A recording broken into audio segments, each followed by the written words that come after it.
Talking about throughout the parsha, throughout the week, that this parsha deals with one of the most mysterious mitzvahs in the Torah, the mitzvah of the red heifer. And just be sure you understand what this is needed for. There is a concept that when I come in contact with a dead body, I become ritually impure. And the meaning of ritual impurity, or the term for ritual impurity, is tumah. Now, you can become tameh in one of three ways. You can become tameh by touching a dead body. You can become tameh by moving a dead body, even if you don't touch it, like it's in a body bag. Or you can become tameh, amazingly enough, by being under the same roof as a dead body. If there's a dead body in this room, or perhaps even in this building, you would become tameh. Yeah. So I just had this situation happen to me. Yeah.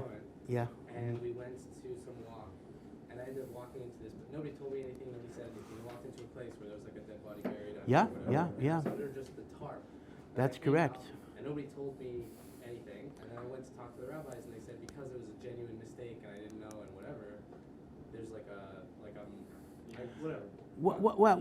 Yeah. Well, I mean, you're tameh even if it's by mistake, Right. but you're correct. I mean, it's not so much of a sin if you did it inadvertently. So here's the thing. There are two things you need to know, though, about, in fact, this could be a tree. If you have a tree that overhangs, like a cemetery, trees overhang the graves, and people walking in the street, a Kohen cannot walk under that tree because the tree is a common roof. You even have a problem if you're in an airplane that flies over a cemetery. The cemetery is 30,000 feet down. You're kind of in the tent covering the grave. Right? So that's why, in fact, there's a whole problem. El Al had to change its, most airlines don't care, but El Al had to change its route leaving Israel so it shouldn't fly over a cemetery. And I should also add that if you're a Kohen and you're on an airplane and there's a dead body in the airplane itself, you're under the same tent as the dead body. Now, there are two things I want to mention about being tameh. Tumah is a status. But if you're not a Kohen, there's no Avera in becoming tameh, right? So Tumah is not a sin, it's a condition. If you're a Kohen, there is a special rule that a Kohen is not supposed to become tameh to a dead body unless it is one of several relatives who dies, like a father, a mother, a brother, a sister, a son, a daughter, a wife. Other than that, a Kohen is not allowed to become tameh. So if you're a Yisrael, there is no sin in becoming tameh, but there are certain consequences to becoming tameh. A person that is tameh would not be allowed to enter the temple area. And that's why today, since all of us have been in contact with a dead body, been in a cemetery, we are not, most poskim say we're not allowed to go in the Temple Mount because we're in a state of tumah. So tumah is not a sin unless you're a Kohen. You go to shul, you learn Torah, you put on tefillin, you daven. In fact, even a Kohen would do all of those things. So it doesn't really have the English connotation impure, which kind of seems to be a lowly state. But tumah was a very, very important idea when you had a Beis Hamikdash because it really determines, could you go into the temple, could you bring sacrifices, could you eat korbanot, and the like. Now, there are many types of tumah. Dead bodies aren't the only one. Touching dead animals, unless they were shechted. So if you eat a hamburger, you don't become tameh. But if an animal was not shechted properly, a dead animal, you become tameh. A seminal emission can make a person tameh. If a woman menstruates, there's a source of tumah. However, most tumah gets taken off just by going to the mikveh. You count X number of days and go to the mikveh. The one tumah, and the only tumah, that requires an extra step, that is not required for any other tumah, is the tumah of contact with a dead body, where the Torah gives us a mysterious ritual of a red cow, a red heifer, that is slaughtered and burnt and reduced to ashes, and the ashes are mixed with spring water, and if you are ritually tameh, on day 3 of your tumah, so for example, if I came in contact with a dead body on Monday, so Wednesday is day 3, and day 7 of my tumah, I get sprinkled with, there's a hyssop bush that's dipped in the spring water and the ashes. I get sprinkled, even a little drop hits me. And I do that, or the Kohen does that for me on day 3 and on day 7. Then I go to a mikveh, and at night I am now ritually pure. It's important to understand that unless I have the Parah Adumah sprinkling, I will become tameh the rest of my life. There is literally no way I can become pure unless I have the sprinkling of the Parah Adumah. Now, I always thought for many years growing up that the Parah Adumah was a fire engine red. That's not true. The color of the Parah Adumah is actually not so unusual. It is simply the orange-brown that many cows have. So it's not an unusual color per se, but what makes the Parah Adumah very unusual is that it has to be 100% that color. You're allowed to have up to 1 black hair or a different color hair. Once there are 2 hairs, no good. So because of this, when they used to do Parah Adumahs in the time of the temple, they were very, very expensive. Do you know the famous story about a non-Jew, Adumah ben Nesina, that one time, the Gemara tells us, one of the jewels in the Kohen Gadol's breastplate was lost. And this was a very, very expensive jewel. And Adumah ben Nesina had this jewel. So the Chachamim went down to him to buy the jewel for the Beis HaMikdash. But what happened was the key to the jewelry case was under his father's head, and his father was sleeping. So he did not want to wake up his father because he honored his father, and therefore he forfeited that great deal, whatever it would have been. But God rewarded him by giving him a Parah Adumah the next year that he was able to sell for the same profit. By the way, this issue of Adumah ben Nesina not waking up his father, and the Gemara gives that story as an example of kibbud aviyim. I mean, let me ask you, is that what the halacha would be? I mean, let's imagine, how is his father going to feel? Your father's sleeping. Because he has the key or a document under his head, you don't wake him up. You lose $5 million. When your father wakes up, you say, Dad, you don't know how much I respect you. We lost $5 million because I didn't want to wake you up. Is Dad going to be happy, or is Dad going to say, what type of idiot son did I raise that we lose $5 million? So the truth of the matter is, halachically, we don't follow that story. The Gemara is not telling you this as an example of what you should actually do. If your father wants to be woken up, and you know for sure he would want to be woken up, you're honoring your father by waking him up. So the truth of the matter is the story is incorrect, but it's really showing his motivation, that he made a mistake in his thinking, but he was so devoted to his father that he was willing to lose $5 million. Yeah. How do we do, is there a way to do it today? Okay, so I'll talk about that in the next minute. Did you want to say? Yeah. So in the case of this cow that it can't have more than 2 hairs that are different shade other than the red, if you find, let's say, 2 or 3 or 4, and if I take like a razor or tweeze and I pluck it, is that okay? Yeah, you actually might be allowed to do that, but you got to be sure that when you're finally slaughtering it, you got to make a last-minute check that nothing has changed. Okay. Now, what's interesting is this. I don't know if you followed this in the news or if Rabbi Kaplan mentioned it or the like. There are a number of Parah Adumos that have been identified in the world today. A lot of Christian fundamentalist farmers who know the Bible for whatever it is have these Parah Adumas, and they've been sent over to Israel. And many are very excited about this, because if God is giving us the Parah Adumah, maybe that's a sign that the temple is going to be rebuilt and Mashiach is going to come. But here is the big problem. There's a certain catch-22 in the Parah Adumah ritual. In order to prepare a Parah Adumah, you have to be ritually pure. Now, in the olden days, the way it worked is this. When they were running out of ashes and they needed to find a new Parah Adumah to prepare the purification ritual, they would use the last ashes to purify the Kohanim, who would then make a new Parah Adumah that could last for several hundred years. Right? That's how it worked. But today, we don't have any old ashes of Parah Adumah. So here is our big dilemma.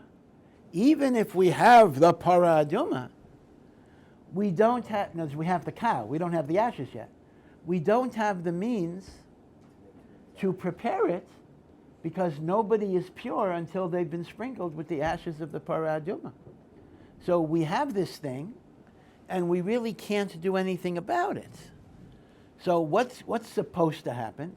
What's supposed to happen is, before Mashiach comes, Elijah the prophet, Eliyahu Hanavi, comes and announces the coming of Mashiach. Eliyahu Hanavi will bring with him a remnant of the last ashes of the Parah Adumah, in which a few Kohanim will be purified, and then they'll be able to make the new Parah Adumahs for the Jewish people. But without the old ashes, you're going to be in big trouble. Because in other words, if somebody were to say, let's prepare a Parah Adumah today, there's no way they can do it. Now, there is another way to do it, but the police broke that up. The Mishnah gives a real complicated situation of raising children in an environment where there is no possibility they ever came in contact with a dead body. And normally you can't guarantee that, because even under this ground there may be dead bodies, but they do it under solid rock or whatever it will be, and the kids are isolated from people. They don't come in contact with anybody.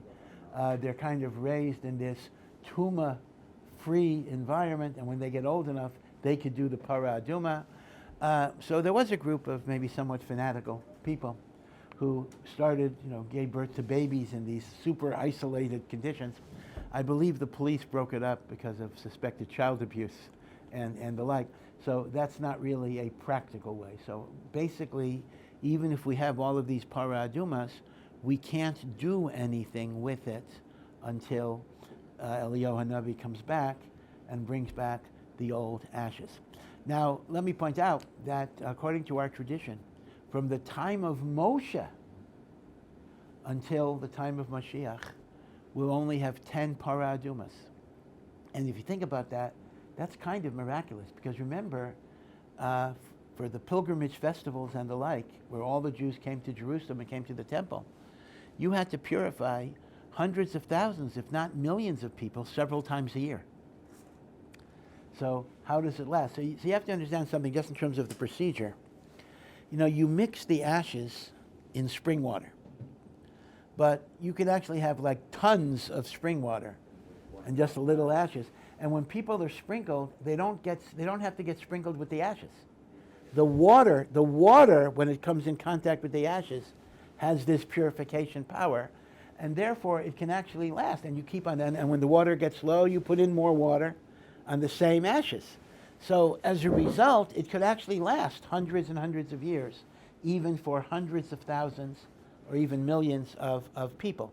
So that's why we only needed 10 Parah Adumahs throughout our history, even though we were purifying hundreds, actually millions of people every year, and still it was able to last that way.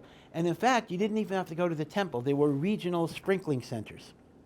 In other words, there were some ashes that went to Haifa, went to Tzfat, went to Bnei Brak, and when you were getting ready to go to Jerusalem, you would line up at your Parah Adumah center, and you would get your sprinkling, and that would prepare you for your pilgrimage festival. So not everybody had to get it in the temple itself. These were distributed in various centers. But it was a precious commodity. It was like radioactive material, meaning you obviously don't want to waste it or whatever it is, because it was of a limited quantity. Now, this is Parah Adumah.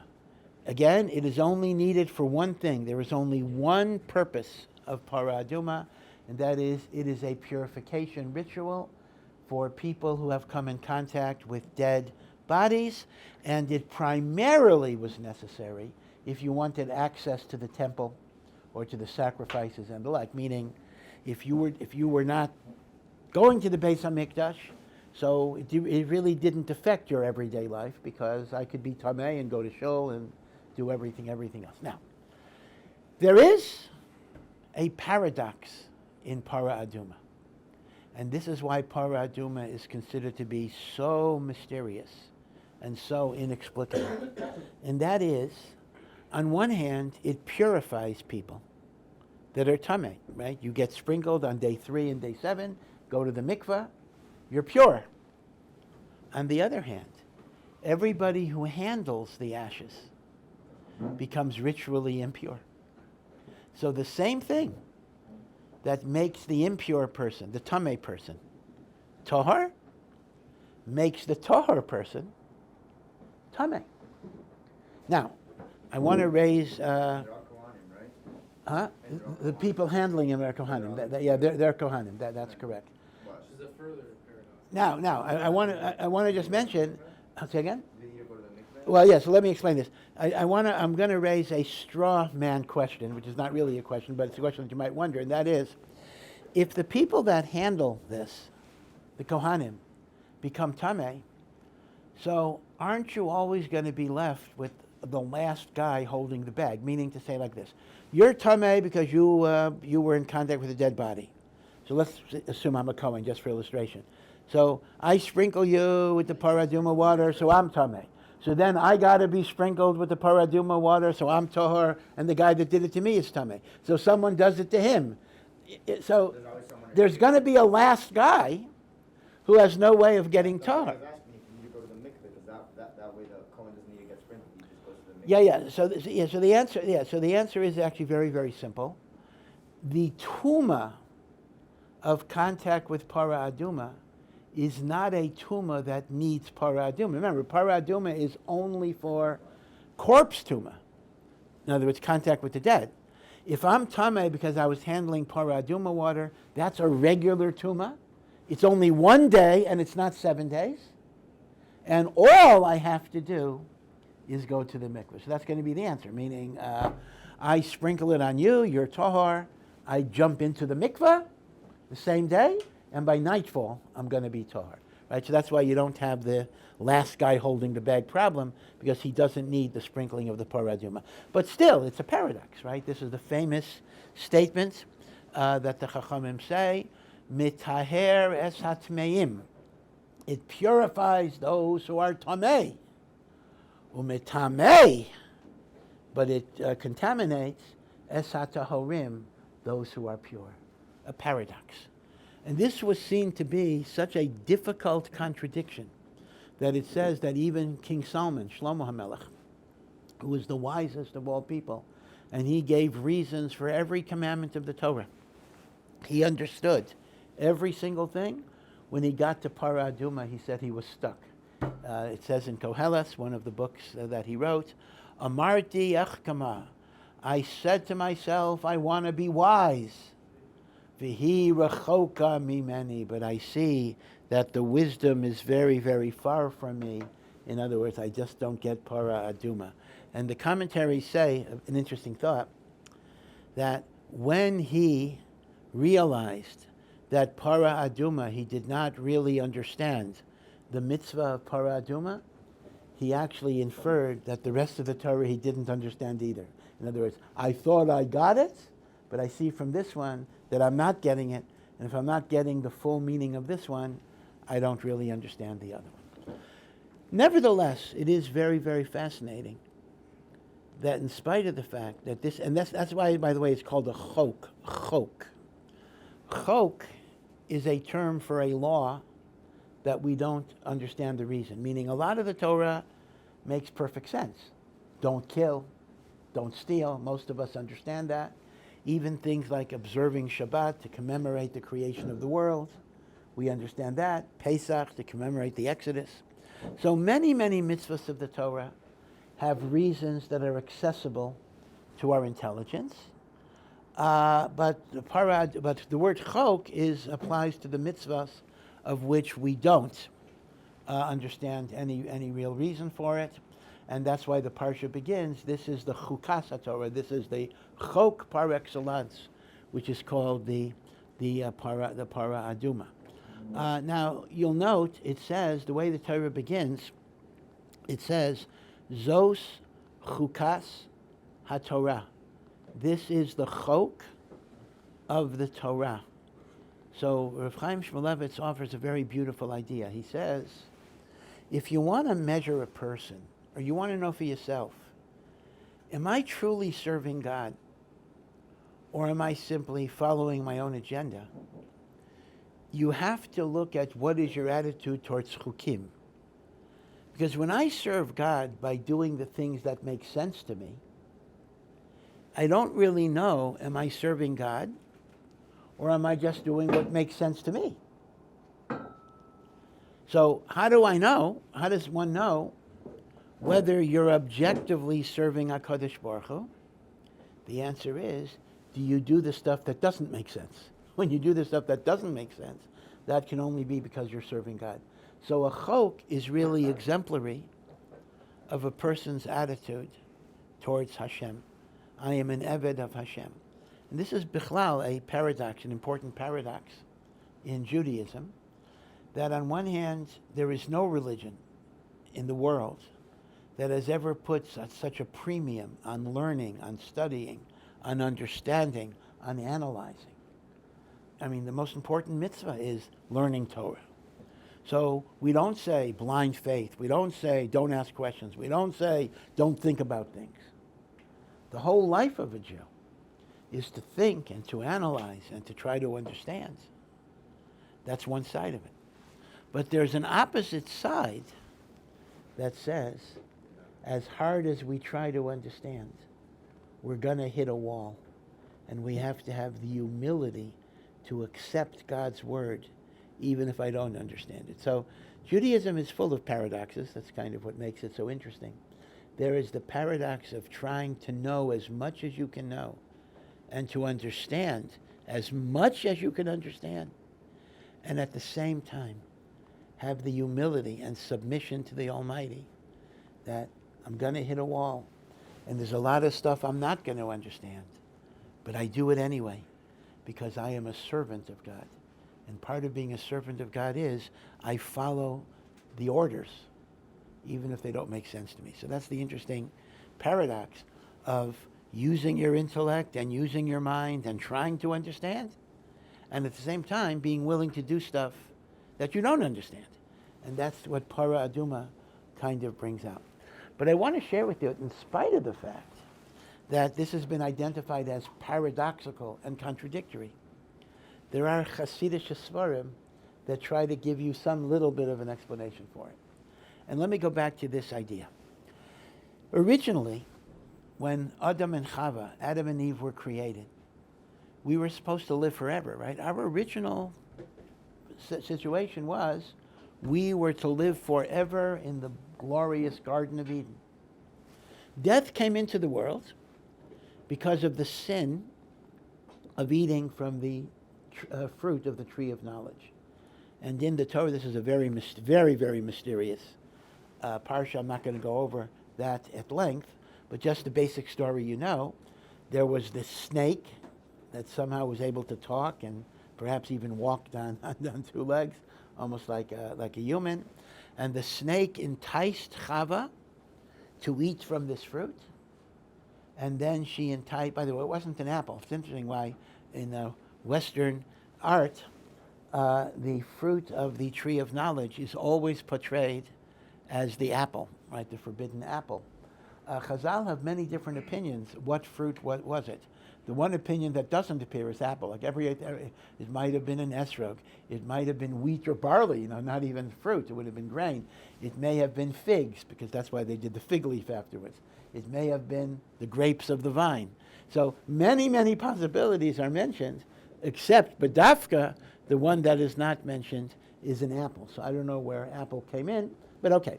Whatever it was, though, the snake enticed Chava, and Chava enticed Adam, and as a result, there were a number of curses that came into the world. The ground was cursed. The snake was cursed.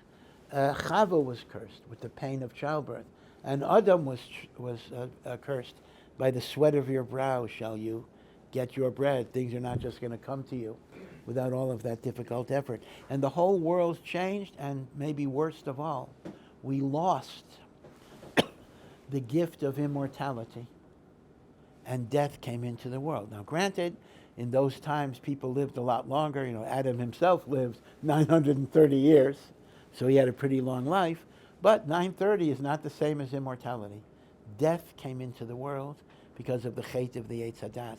And that has become the human condition ever since. There was a very brief time where we went back to the Gan Eden experience, and that was after the Torah was given. When we received the Torah at Sinai, it is as if we had returned to Eden, and we were given immortality, which we lost the second time because of the Chet HaEgel, the sin of the golden calf, and since then we haven't gotten it back. So Matan Torah was the one chance we had to regain the Garden of Eden. We messed that up. Eventually there will be resurrection of the dead, and we'll be back to where we started, but we're just not there yet. Yeah. Even like during that period, like is it still gonna, like during resurrection of the dead, is it like everyone, is there still death like at that point? I'm sorry, everyone will what? Like when during the time, when Mashiach comes, is there still gonna be death, or is like? So you do have to differentiate. Again, this is a more lengthy share than we have time for now. When Mashiach comes, that's not yet resurrection of the dead. When the Mashiach comes, it'll be wonderful. There'll be a temple, ingathering of the exiles. There'll be peace. But people are still going to die. Even Mashiach is going to die and be replaced by the son of Mashiach. Techiyat HaMesim, resurrection of the dead, is a later developmental stage that will come at some point after the coming of Mashiach. Now, it may be shortly thereafter, or it may be 1,000 years, or 10,000 years thereafter. We really don't have a precise timing. Once Techiyat HaMesim comes, there will no longer be death. That will be the end of death, which actually means if you happen to be alive, it's a question. In other words, resurrection is in a certain moment in time. Now, what if it happens to be, well, I happen to be alive when the dead bodies are coming back. So how does God deal with me? Do I simply just stay alive? Or do I have to undergo death even for a minute and then be resurrected? That's an interesting shaila about how does Techiyas HaMesim work for the person who happens to be alive when Techiyas HaMesim comes. What about the reincarnation? In other words, which body comes back, you mean? Yeah. Yeah, that's a big question. Now, reincarnation is not a fundamental article of faith, so if you don't believe it, you're not a heretic, but nevertheless, the Kabbalists very strongly taught the idea that your soul comes back a number of times to be able to rectify what you didn't do in your past life. So any one of us might be in our fourth return or whatever it would be. So the interesting question is, if at the end of days there is resurrection of the dead and the soul goes back into the body, which of my 4 or 5 bodies does my soul go back into? Because I was, in the course of history, 5 different people. Again, that's an excellent question. So there are really two possibilities that are said. One possibility is that your soul actually gets divided in those 5 bodies, meaning 5 of you come back. Now, you may not know each other, but that's your true soulmate. You literally share a soul, although you may not even meet each other. That's one possibility. Others say the only one that comes back is the final soul, or the final body in which you completed your mission. The other ones are like discardable because you didn't complete your mission. Now that's going to create a little bit of disconnect between husband and wife, because let's imagine, because they might be holding at different levels in the reincarnation cycle. So a person is holding in his last Gilgul with his wife who is holding in her 4th Gilgul, and she's going to have one more. So by Techiyas HaMesim, that means they're not going to be united, because the one that will come back, husband will come back, but his wife won't come back, because his wife will come back as the other person, or vice versa. So I assume God will work these problems out.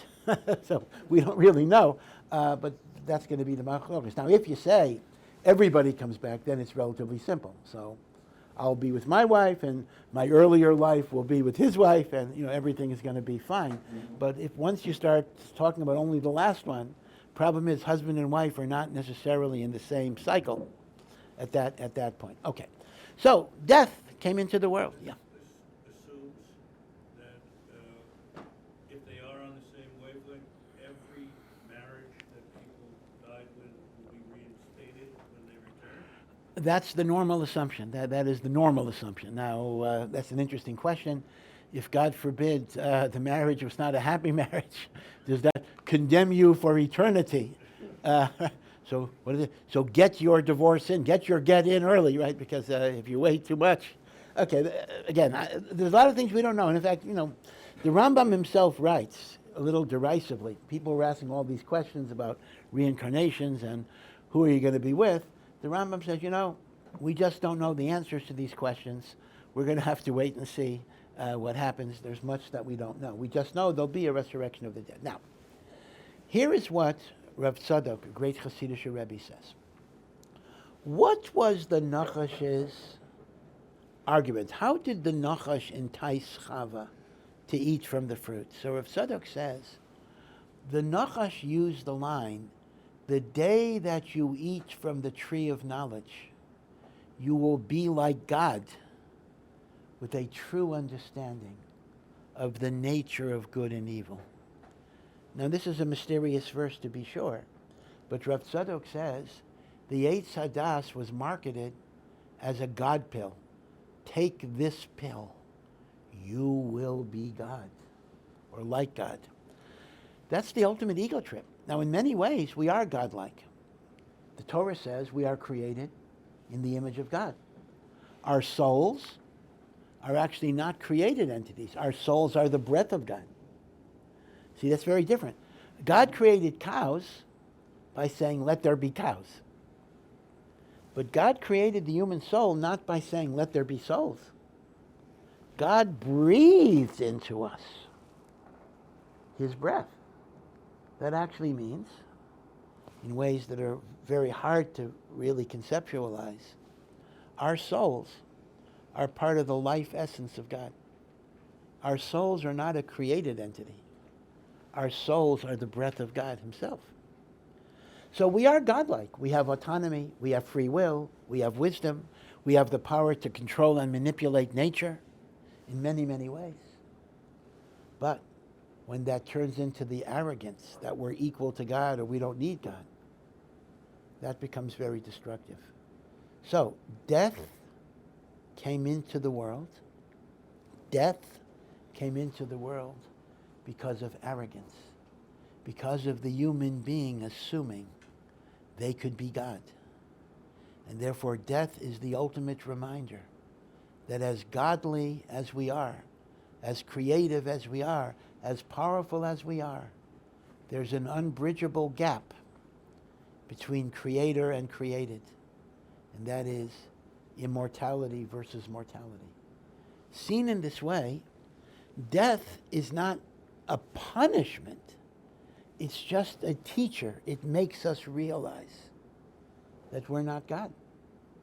We're not God. So death comes into the world because of arrogance. So, how do you become liberated from death? Purified from death? By a ceremony involving ashes. Now again, I'm not explaining red cow and this and that, but the notion that I have to be sprinkled with ashes. Ashes is a great symbol for humility. When Abraham argues with God to spare Sodom, so Avraham prefaces his prayer with Anochi Afar ve'efer. I am dirt. I am ashes. So you see it in a very generic, general way. Death comes into the world because of arrogance, hubris, gaiva, pride. We become liberated and purified from death by connecting ourselves to ashes. As we become ash-like, as we become identified with humility and submission and recognition of our limitations, we become purified, elevated, and able to re-enter Gan Eden, because the Beit HaMikdash, or the Mishkan, whether it's the tabernacle of the desert, or whether it's the Beis HaMikdash in Yerushalayim, that is kind of Gan Eden on earth. That is the Gan Eden on earth. So it's the return to Eden. In other words, we were expelled from Eden Because of arrogance, we return to Eden when we become liberated from death, and we go back into the Beis Hamikdash once we're purified. So now, here is the interesting concluding part of this.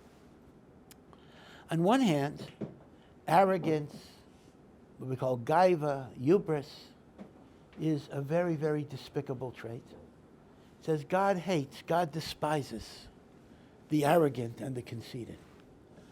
On the other hand, there is a danger of humility as well.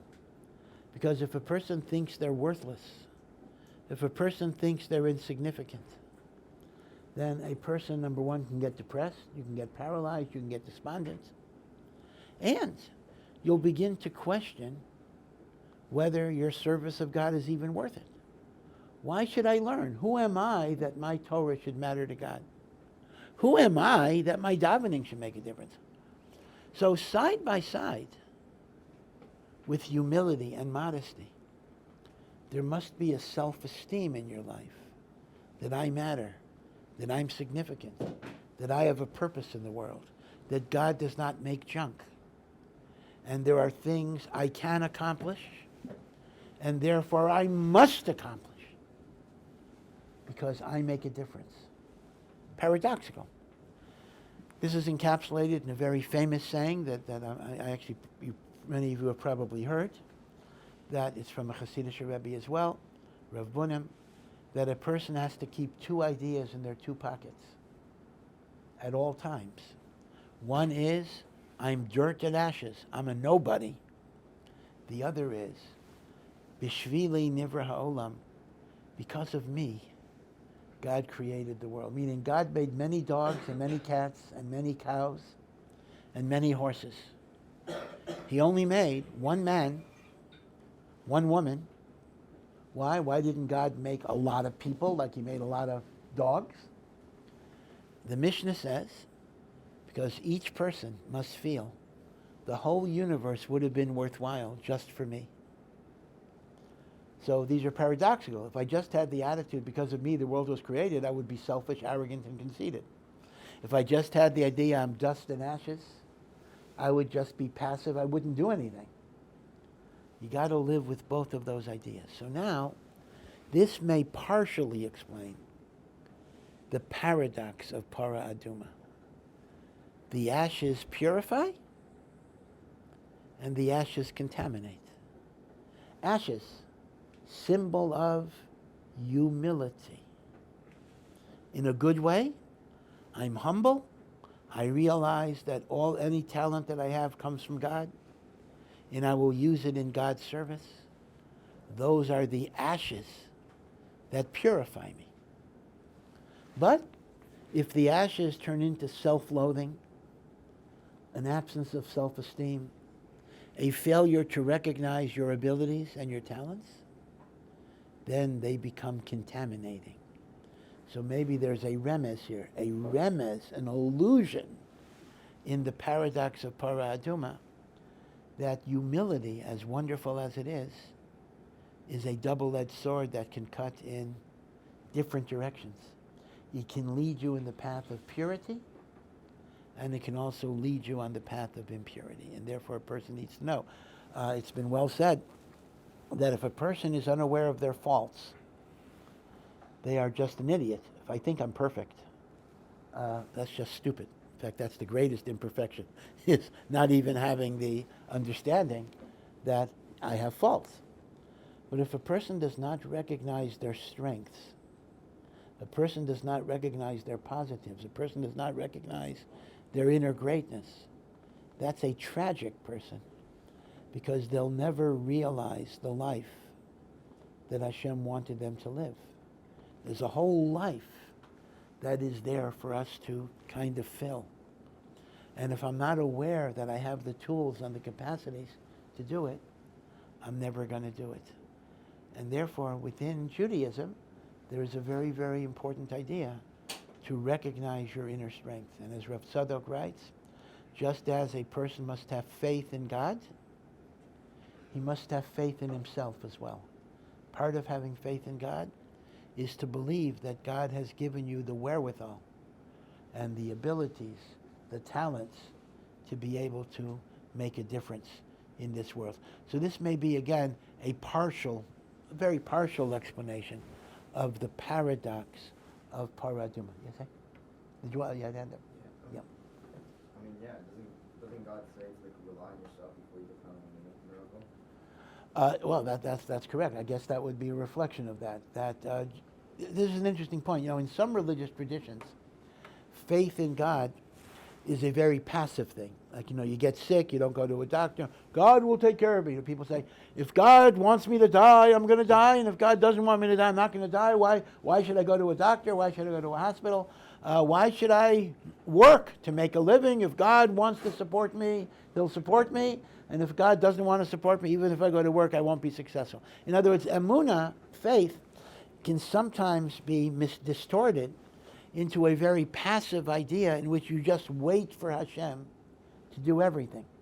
Judaism does not look at faith that way. In Judaism, faith is an active part of life, not a passive. You know, yeah, God is the source of parnasa, for sure, but you gotta put in your effort. God is the source of health, for sure, but you gotta take the steps. In other words, emunah in Judaism is not quiescent. It is not passive. It is not inaction. It requires that I take certain steps and certain initiative, and that in turn requires that I recognize my strengths and my capacities for doing so. Okay, you have a wonderful Shabbos, and we'll see you. Thank you for listening to this Awesome Ech production. To find out more and to partner in our mission, please visit ohr.edu.